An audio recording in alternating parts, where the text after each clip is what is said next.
Hello, and welcome to the Genna Effect. I'm your host, Vincent Genna, psychic therapist, spiritual teacher, medium, and author of The Secret That's Holding You Back. Well, I'm glad to be back again. I have been traveling all over with my family and without my family. So I am here now and doing another podcast for you because you've been asking for it. So, what did I want to talk about today? A very favorite subject of mine, which is the ego. That's right. I want to talk about the ego. There are so many things that are being said about the ego. It is just getting a bad break. Even the most spiritual of luminaries and authors are all agreeing with the idea that the ego is getting in the way of our true essence, of being our true soulful selves, our spiritual selves. Well, it's really interesting that they all agree with that, but yours truly doesn't. And sometimes you have to shake things up a bit to really get a truth out there. Okay. So, what did I want to talk about in regards to the ego? Well, you know what's really interesting? First, I want to talk about their different opinions about the ego. And actually, they're not different. I'm the different one, as I said. So, here is the thing that we have to think about. What makes an expert and an expert opinion or philosophy or theory? Well, in many theories, it's researchable, and you're able to get some kind of quantitative results to show that what you are claiming or your hypothesis has some significant backup, has some significant evidence to its truth. But here is the thing about something like the ego. There is no way of researching it, studying it, or attempting to prove it in a scientific, researchable way. So it's all going to be based on philosophical information, as well as, more importantly, common sense. Some common sense. So I want to talk about the common sense practicality about the ego. Common sense. So, once again, most of your luminaries say that your ego gets in the way of your spiritual journey, that somehow, some way, it distracts us from the true nature of who we're meant to be. Now, I know Sigmund Freud, let's back up to some historical output about the ego. Actually, it is Sigmund Freud who first quoted the concept of ego. Otherwise, the word ego is in the Greek and Latin dictionaries, and all it means is I. That's right. The definition of the word ego, or shall I say the translation of the word ego from Greek or Latin, is I. And all it means is it distinguishes me from you, I. And you get to say I. So there's the meaning of the word, is to be able to distinguish between two individuals. It's an essence of who we are. Matter of fact, if you look it up in the dictionary, you'll find that there's two conflicting messages as to what the word ego means. In Webster's dictionary, it's a healthy sense of your individuality.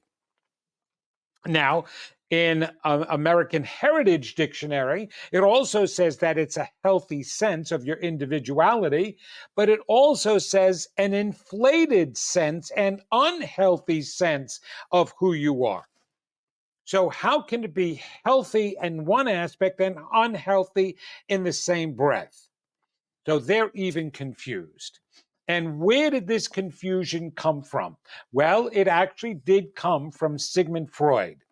That's the start of the concept of the psychological aspect of what the ego is. So Sigmund Freud believes there's actually three parts to our self. the ego, which is in the conscious mind, and then the id and the superego, which is in the unconscious mind. Okay, so the id is that part of us which enjoys instantaneous gratification and pleasure. So if it happens immediately and we are drawn to that, that is the id part of ourself that is directing us to that.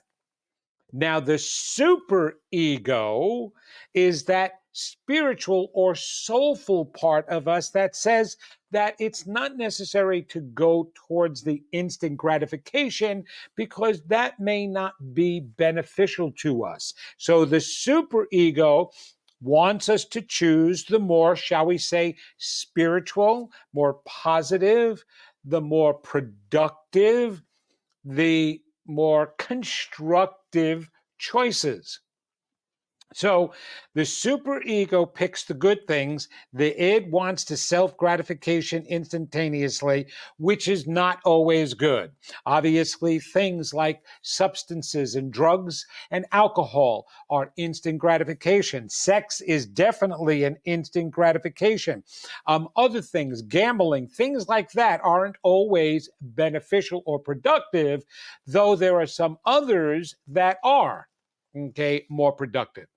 The ego, on a daily basis, needs to make a choice based on Freudian philosophy and theory between choosing the id's feeling or the superego feeling. So the ego is the moderator or the mediator, whatever you want to call it. It's that part of our conscious mind that gets to choose between the two. Now, that is what Freud says the ego is. However, I disagree with the concept that the ego is what makes the choices. I don't believe in that. In fact, the book that I wrote, The Secret That's Holding You Back, I distinguish that there's other parts of the mind, the environmental made mind, where the negative self feelings are contained. And then the adult made mind is where the defense mechanisms are contained. And I believe that it's the defense mechanisms, it's the adult made mind that actually makes the negative choices for us in order to protect and shield us from the environment made mind that has all of those negative self feelings. Remember those I'm not good enough, I'm not lovable, I'm not deserving, right? And so maybe somehow Freud was looking at those two minds as the id and the superego, but they're really not. There wasn't anything positive about either one of those minds because they harbor very negative beliefs and false beliefs. So what does the ego do then? Well, in my research and studies, the ego sits there and just identifies ourselves and helps us to feel good about those good choices that we have made. That's what it does. It's not the part of us. As a matter of fact, the ego doesn't make any choices at all. It is not choosing between the id and the superego. That's the adult-made mind that does those choices. The id and the ego and the superego aren't minds. They aren't the part of us that thinks and makes choices. They're just aspects of the mind that are there to feel. They help us to feel, right? The id helps us to feel the instant gratification pleasures. The superego helps us to feel those spiritual positive choices. And the ego allows us to feel either one, because I believe any of those are happening at different times and sometimes at the same time. So it's not like the ego has its own mind where it goes, what do I want to choose today? What do I want to be? In actuality, if we want to say anything between the id and the superego, it's that devil and the angel inside of us that you always see that aspect and always picture it as devil and angel on our shoulders, and we get to choose which one we want to listen to, right? Freud is saying that the choice is being influenced by the ego side, right? Which one is going to make me feel good? And I understand the confusion there as to why we might use the ego to make the choice. But again, it is not ego that makes the choice. It's the adult-made mind that makes the choice. It's that part in our unconsciousness that influences our conscious. That is not the ego. The ego is solely in your 1 to 2% of the mind that allows you to feel you. Okay? And is it wrong to feel good about you? Well, I say that any aspect that God has or spirit has or that intelligence that helped to create us, remember, we're created in its image and we have those aspects, that those are positive and good aspects. We're the ones that make them into bad things or have created bad aspects. Okay, so supposedly, this God force is all loving, all good, all positive, right? At least that's what we're trying to believe in the new thought philosophies.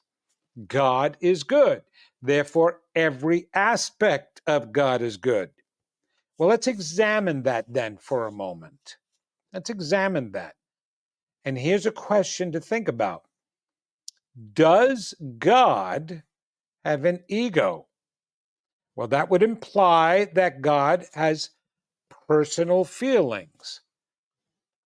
That would also imply, based on the definition that we've given ourselves about ego, that God's ego gets in God's way of feeling its true sense of love and higher consciousness understandings. But is that true? Do we want to say that? How can we say that God is all loving, all good, all perfect, all positive, and yet have negative aspects to itself? So therefore, every aspect that God would have to be good.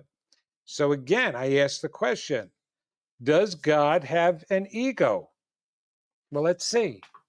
Is there any evidence to that?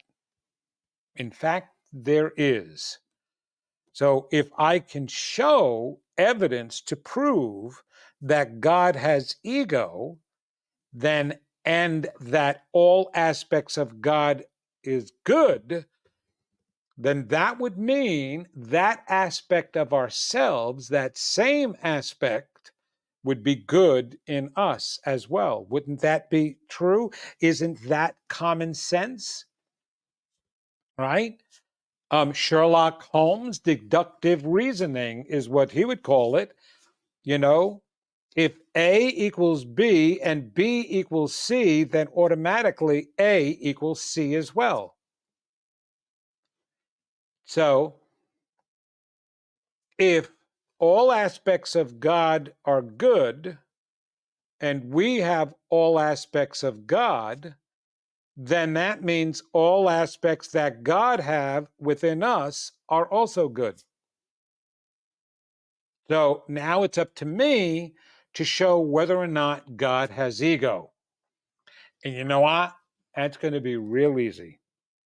All we have to do is go to the story of creation. And I don't need to read it word for word. You can do that yourself. Go to the first chapter, the first couple of chapters, as God is creating the universe, as God is creating the earth and the firmament on the earth and the light and the darkness and the sun and the moon and the water and the vegetation and the animals on the earth? What does it keep saying every time God creates something new? And remember that? Let me remind you. And God saw it was good. And God saw it was good. Now, in order for God, it is suggesting, back up a moment, that is suggesting that God took pleasure in what God just created. That God took pleasure in what God just created. What allows God to feel pleasure? Ego. Ego is a sense of self, an enhanced, not an enhanced, a natural, healthy sense of self, and therefore a healthy sense of achievements, a healthy sense of doing something good, a healthy sense of appreciating something that you've done. That's what ego is. So therefore, God has ego. And some may argue that, no, Vince, that is just means that God's emotions are good. He thought that was a good thing. What does that have to do with ego? That's what ego does. That God created something. God doesn't say that everybody else created it and saw that it was good.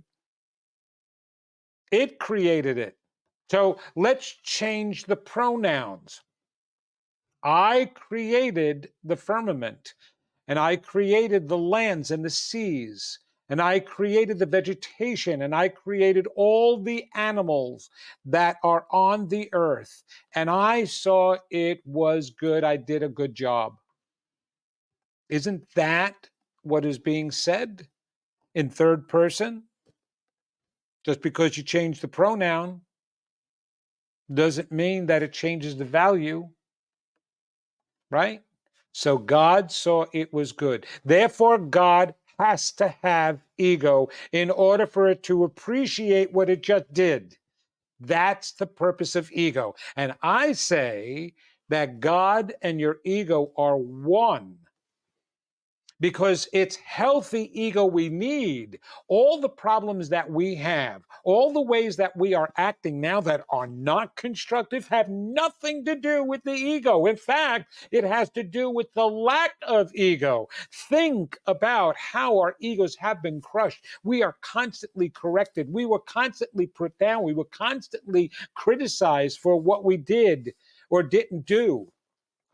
So that is crushing the ego. A narcissist has zilch ego. That's the other problem, is that psychology has connected ego with narcissism, and now everybody thinks that we are slightly narcissistic. A matter of fact, your psychologists have written in journals that every human is slightly narcissistic and wants to feel good about him or herself. We're supposed to feel good about him or herself. We're children of a divine, powerful force, a wonderful, magnificent force. We're not supposed to feel good about that? Of course, we're supposed to feel good about that. It's the lack of feeling good that has caused the problems. It is not an enhanced ego that has caused the problems. If we had healthy egos, not only would we believe in ourselves more and love ourselves more, we would love each other more, and we'd be the first to be able to admit and acknowledge and work on our own weaknesses. It is confidence and ego that allows us to say, that's my greatest weakness. I'm going to be able to work on that. I'm going to work on that. I really want to improve that. Ego allows us to say, I'm sorry, I didn't mean to do that. A healthy ego. A damaged ego would do everything it can but admit your wrongness because it hurts too much. So let's not think of ego as our enemy. Let's think of ego as our gift. A narcissist puts people down because he or she is feeling so low themselves that it's a compensation, it's a complete defense mechanism so that the person can function in life. That's the whole reason, right? In my book, I said the two highest functions of the human brain is to keep us alive, number one, and to protect us in order to keep us alive, right? Yes. And in that protection, if we are thinking we are so low that we are next to garbage, that we have no value at all, we are not going to be able to function with that. So the brain has to actually create a new belief for us. And it does. It makes us believe in these grandiose things about ourselves, in these fabulous things about ourselves, but it mostly makes us believe that everybody else is less than us. Less than us. So it is a damaged ego that causes that. It is not a healthy ego that causes that. It is a damaged ego that causes that. Always remember that. We need to enhance our egos. We need to be able to pat ourselves on the back and let ourselves know that we've done a good job and saw it was good. Everything that we create, everything that causes us to move forward, we're supposed to stop and say, and that was good, because that motivates us to do more. And when we're helping our neighbors and that makes us feel good about ourselves, that's ego that is letting you feel good about yourself. Ego is there so that you can feel good about a good deed you've done. It is not there to motivate you to do a good deed in order to feel good. That's a defense mechanism. That comes from your adult-made mind. It does not come from your ego. Your adult-made mind and your defense mechanisms are in your unconscious mind, which accounts for 95 to 98% of your whole mind. So you're going to tell me that in the 2%, the 2 to 5% of your mind that's conscious, that little itty bitty portion, that part of the iceberg that is sticking up from the ocean, that's the size of the mind that's in your consciousness. That's where your ego is. Every doctor, every psychologist will say, yes, that's in what your ego is. It's in your conscious mind. So you're going to tell me that the 2 to 5% is what causes your problems? It keeps you from being spiritual? Here's the problem, and here's why the ego has been laid out as the culprit here. Before there was spirituality the way we know it, the New Age movement, all that ancient wisdom that's come forward, we had religion. We had religion. And in the strong religions, such as Catholicism, we were sinners. And that's the reason why we couldn't do good, because we were sinners. You're human. You're only, in psychology, it was, you're only human, so you're going to make mistakes. We always had to come up with a reason for being less than or acting less than and feeling less than. Well, you're only human, okay? Or you're a sinner. You're a lowly sinner, right? Okay, so time went on and we didn't like that. We didn't like being put down. Now let's jump all the way forward to the New Age movement. Okay, now they've changed the reason why you can't do good. As a matter of fact, there is a whole passage in A Course of Miracles, a whole chapter devoted to the fact that, yes, are we supposed to be moving in the direction of Christ ideology and walking those steps and doing the way he taught that we can do and we can be and we can think and feel and love? Yes. And are we meant to be like Jesus? Yes. But in that chapter, it specifically says, chances are we're not going to be able to do anything like that because our egos get in the way. All right, we change the sinner part. So instead of thrashing everybody and whipping them, you're a sinner, you're a sinner, you're a sinner, now the excuse is gentler, your ego. That's why you have problems today. Your ego gets in the way. You have to release your ego. Let go of your ego. I'm going to ask you all a very simple question. How do you let go of your ego? How do you release it? How do you stop identifying yourself as you? Are you not meant to feel good about anything? Just be be like robots, automatons, not appreciate? If you appreciate, does that mean your ego is getting in the way? If you're motivated to do more good work because it really feels good, you're not supposed to feel that way. You're just supposed to do the work. That's what it means to be a child of God, this divine, magnificent being. I don't want to be that child. I want to feel good about what I do. And more importantly, I want to make my neighbor feel good too because it feels so good to me. I want to share that. I've said this 1,000,001 times. Have you ever seen a fabulous movie, really enjoyed it, and right away you're thinking about your friends and family? Oh my God. Oh, my son would love that. My daughter would love that movie. Oh, my friends, I got to call them up. I know that they would love that. You got to go see this movie.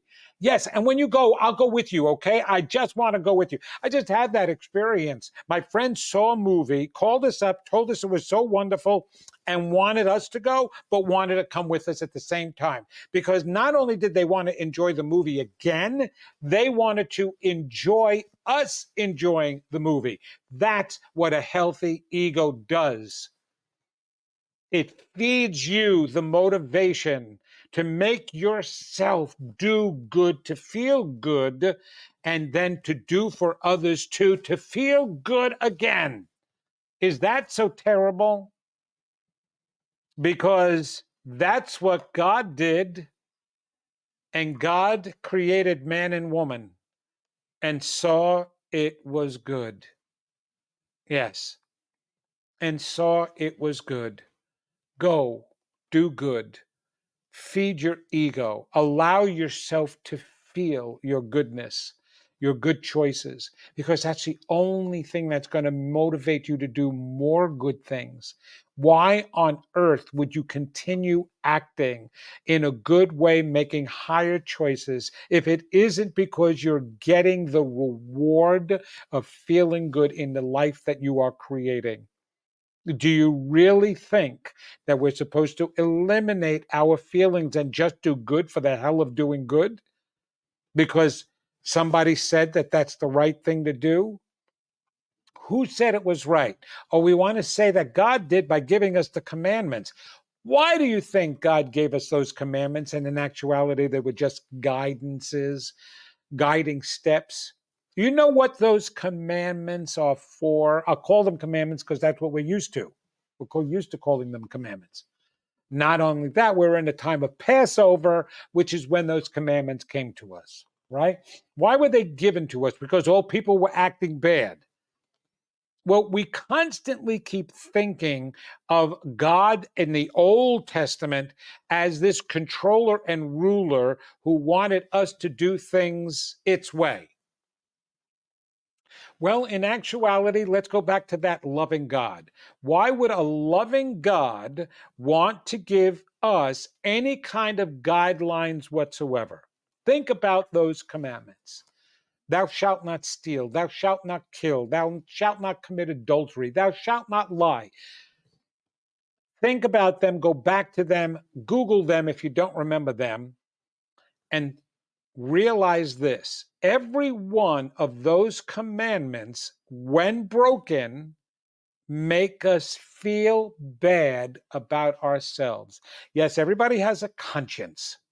Now, it may be hidden and there may be those who don't care, but I'm talking about the average normal person. Even the negative ones, even criminals feel bad. Matter of fact, if you study criminology, you will find that the way a person becomes a criminal is by having shame. Shame in oneself and one's choices to the point that you become apathetic. I don't care anymore. I'm a piece of crap. So what difference does it make if I shoot somebody, kill somebody? Doesn't matter. That's the point we get at. But we have to build up to that in order for that to happen.